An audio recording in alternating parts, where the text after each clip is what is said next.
हम home makers अपनी पूरी एफ़र्ट लगा के अपने घर को अच्छे तरीके से ऑर्गेनाइज़ करके रखते हैं और अपनी पूरी एफ़र्ट इसके अंदर प्लेस करते हैं कि हमारा घर जो है वो नीट एंड क्लीन रहे, हमारा किचन नीट एंड क्लीन रहे।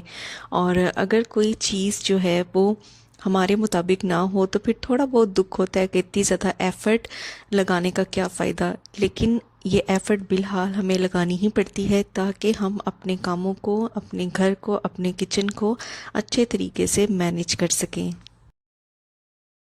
So here is another video regarding homemaking tips and tricks. So welcome back to my channel Mishi Daily Routine. बहुत दफ़ा ऐसा होता है ना कि कोई भी लंच बॉक्स है या कंटेनर है जिसके अंदर हम बच्चों को लंच पैक करके देते हैं या हस्बैंड को ऑफिस के लिए खाना पैक करके देते हैं, उसको हम जितना मर्ज़ी वॉश कर लें लेकिन उसके अंदर से एक पर्टिकुलर जो फूड की स्मेल होती है वो नहीं जाती। तो इसके लिए मैं क्या करती हूँ कि वीक में एक दफ़ा ना जो भी कंटेनर मैं यूज़ कर रही होती हूँ लंच के लिए हस्बैंड को देने के लिए, तो उसके अंदर मैं पानी अच्छे तरीके से ना फिल कर देती हूँ और 1 से 2 कैप्स इसके अंदर मैं वाइट विनेगर के ऐड कर देती हूँ। तो सिर्फ पानी और विनेगर जो है वो ऐड करके तो इस लंच बॉक्स का या इस कंटेनर का लिड लगा के मैं इसको साइड पे रख दूँगी। ऑलमोस्ट 20 मिनट्स के लिए ना मैं इसको ऐसे ही छोड़ दूँगी ताकि जो भी स्मेल वगैरह है वो इस वाइट विनेगर की वजह से ख़त्म हो जाए। तो यहाँ पे ऑलमोस्ट 15 टू 20 मिनट्स हो चुके थे। अब लिड को मैंने ओपन कर दिया है और ये वाला जो पानी है इसको मैं सिंक में ड्रेन कर दूंगी।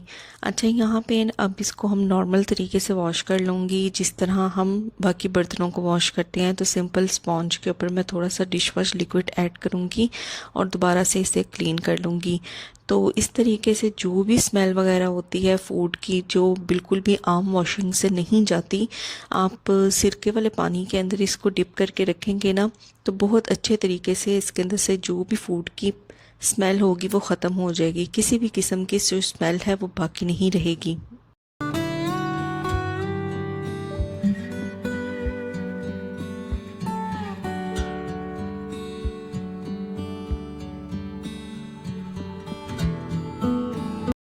अब सिंपल इसको ना टैप वाटर से मैं अच्छे तरीके से वॉश कर लूँगी इस कंटेनर को और इसको साइड पे रख दूँगी ताकि ये अच्छे तरीके से ड्राई हो जाए।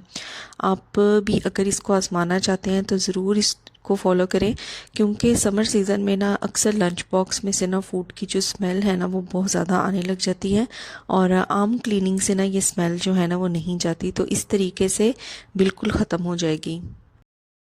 हमारे इस्तेमाल की छोटी छोटी ऐसी बहुत सी चीज़ें होती हैं जिनको हम ऐसे ही अपने कैबिनेट्स के अंदर, ड्रॉर्स के अंदर रख देते हैं और जब हमें इन्हें ढूंढना होता है तो हमारे लिए बहुत ज़्यादा डिफ़िकल्टी होती है। और जो कैबिनेट्स होते हैं, जो ड्रॉर्स होते हैं, उनकी लुक भी बहुत ज़्यादा मैसी लगती है। तो मैं इस तरीके की छोटी छोटी बास्केट्स का यूज़ करती हूँ जिसके अंदर ये सारी छोटी छोटी चीज़ें मैं ऐड करके रख देती हूँ। तो एक तो ये है कि इनको निकाल के जो ड्रॉर है ना उसकी क्लीनिंग करना बहुत ज़्यादा आसान हो जाता है और दूसरा ये है कि चीज़ों को सॉर्ट आउट करना बहुत ज़्यादा आसान हो जाता है। तो मैंने आज इन ड्रॉर्स को क्लीन करना था, इन 2 ड्रॉर्स को। तो इस तरीके की बास्केट्स के अंदर अगर ये छोटा छोटा सामान रखा हो तो इनको बाहर निकाल के ड्रॉर को क्लीन करना बहुत ज़्यादा आसान हो जाता है। और ये चीज़ें ना मैंने सेग्रीगेट करके रखी हुई हैं कि कौन सी पर्टिकुलर चीज़ें जो हैं वो मुझे एक कंटेनर के अंदर रखनी है और कौन सी दूसरे। तो इस तरह लाइफ जो है ना वो बहुत ज़्यादा आसान हो जाती है। जो भी कैबिनेट्स होते हैं या ड्रॉर्स होते हैं ना उनकी लुक जो है वो बिल्कुल भी मैसी नहीं लगती।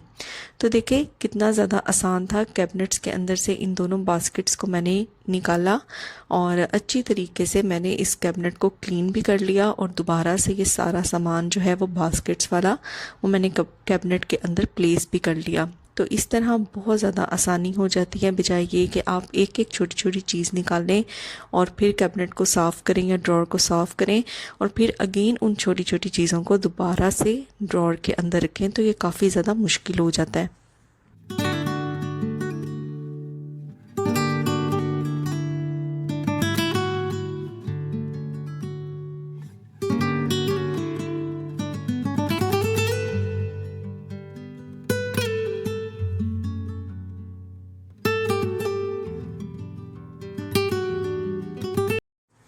तो इस तरह के क्लीनिंग स्पॉन्ज हो ना, तो इनसे भी बहुत ज़्यादा आसानी हो जाती है क्लीनिंग का जो भी प्रोसेस होता है उसको करने के लिए। तो यहाँ पे देखें, मैंने अपना जो सेकंड वाला ड्रॉर है ना उसको भी क्लीन कर लिया है, और यहाँ पे भी मैंने इसी तरीके की जो बास्केट्स होती हैं उनका यूज़ किया है। तो अगर आप इनके अंदर इन्वेस्ट करना चाहती हैं ना तो ज़रूर करें, ये आपकी लाइफ को बहुत ज़्यादा आसान बना देती हैं और चीज़ों को ऑर्गेनाइज़ करना इनमें बहुत ज़्यादा आसान हो जाता है।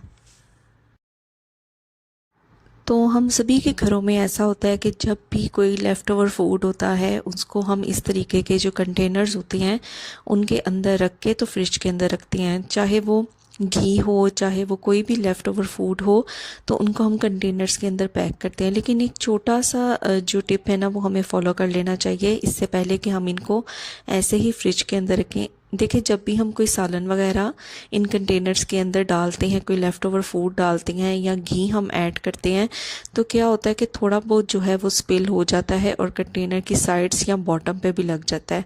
तो फ्रिज में रखने से पहले ना एक दफ़ा इन कंटेनर्स को अच्छे तरीके से वाइप आउट कर लिया करें, ताकि जब भी आप इनको फ्रिज के अंदर रखें तो फ्रिज की जो सरफेस है, जो शेल्फ्स हैं, उनके ऊपर किसी भी किस्म के ऑयल के या ग्रीस के मार्क्स ना लगे, क्योंकि बाद में उनको शेल्फ से रिमूव करना ना बहुत ज़्यादा हेक्टिक हो जाता है, मुश्किल हो जाता है। तो बेहतर यही है कि ये काम पहले कर लिया जाए और फ्रिज में इन कंटेनर्स को रखने से पहले ही इनको एक दफ़ा वाइप आउट कर लिया जाए, ताकि कोई भी ऑयल या ग्रीस के मार्क्स जो हैं वो फ्रिज की जो शेल्फ्स हैं उनके ऊपर ना लगे।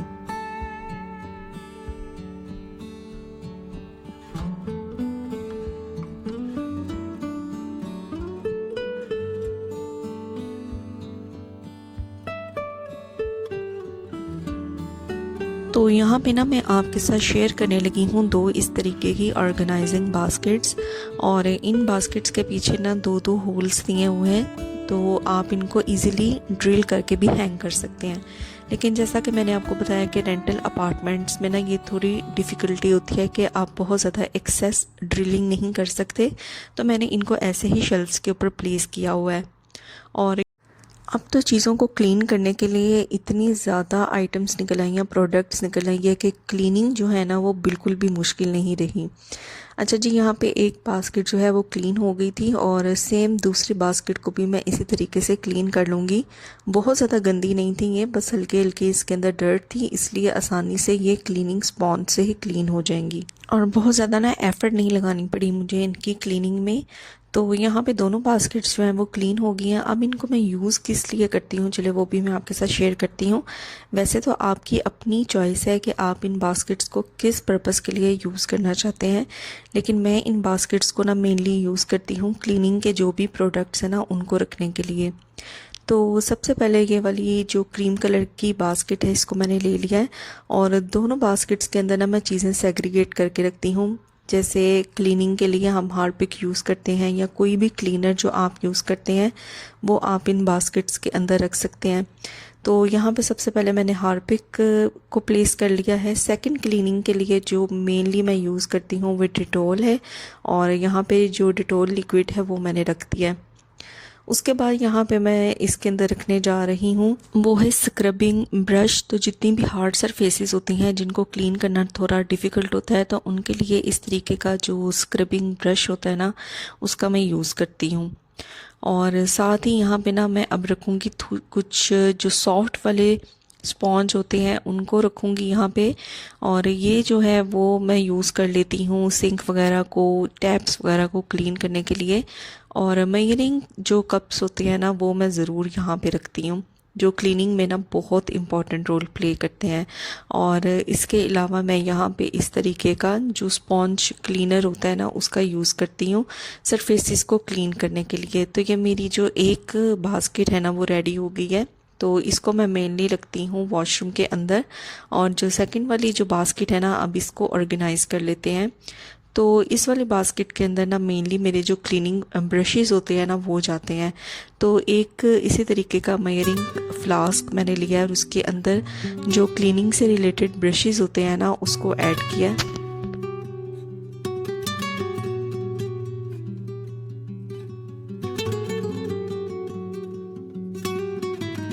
तो ये क्लीनिंग ब्रशेस ना मैं बहुत सी वीडियोस में आपके साथ शेयर कर चुकी हूँ। इसमें तो कुछ सॉफ्ट ब्रशेस हैं और कुछ स्टील के ब्रिसल्स हैं, वो वाले ब्रशेस हैं। उसके बाद यहाँ पे मैंने ले लिया है इस तरीके का ब्रश, और थर्डली यहाँ पे मैंने लिया है ये वाला ब्रश जो कारपेट्स वगैरह को या रग्स वगैरह को क्लीन के लिए मैं यूज़ करती हूँ। और इस वाली बास्केट में भी एक मैंने मेयरिंग फ्लास्क ऐड कर लिया है, और कुछ साथ में रखूँगी ग्लव्स जो क्लीनिंग पर्पस के लिए मैं यूज़ करती हूँ। तो जब भी मुझे क्लीनिंग करनी होती है तो मोस्टली मैं इन ग्लव्स का यूज़ करके फिर ही क्लीनिंग को स्टार्ट करती हूँ। तो यहाँ पे ये मेरी सेकंड जो बास्केट है ना वो रेडी हो गई है। तो देखिए कितना ज़बरदस्त हो जाता है कि सारे क्लीनिंग टूल्स आप को एक ही प्लेस पे मिल जाते हैं। आपने जो भी पर्टिकुलर एरिया घर का क्लीन करना है, सिंपल आपने ये बास्केट उठाई, अपने सारे क्लीनिंग टूल्स आप वहाँ पे लेके गए, जो भी एरिया क्लीन करना है उसे क्लीन किया, सारे टूल्स को इन बास्केट के अंदर अगेन प्लेस किया और इसको इसकी पर्टिकुलर प्लेस पे रख दिया। तो देखा कितनी ज़्यादा जो लाइफ है ना वो आसान हो जाती है इस तरीके से। तो मैं यही कहूँगी कि अगर ऑर्गेनाइज़र्स में आप इन्वेस्ट करना चाहते हैं ना तो ज़रूर करें। ये वाकई वन टाइम इन्वेस्टमेंट होती है, लेकिन इससे जो लाइफ है ना वो काफ़ी ज़्यादा आसान हो जाती है।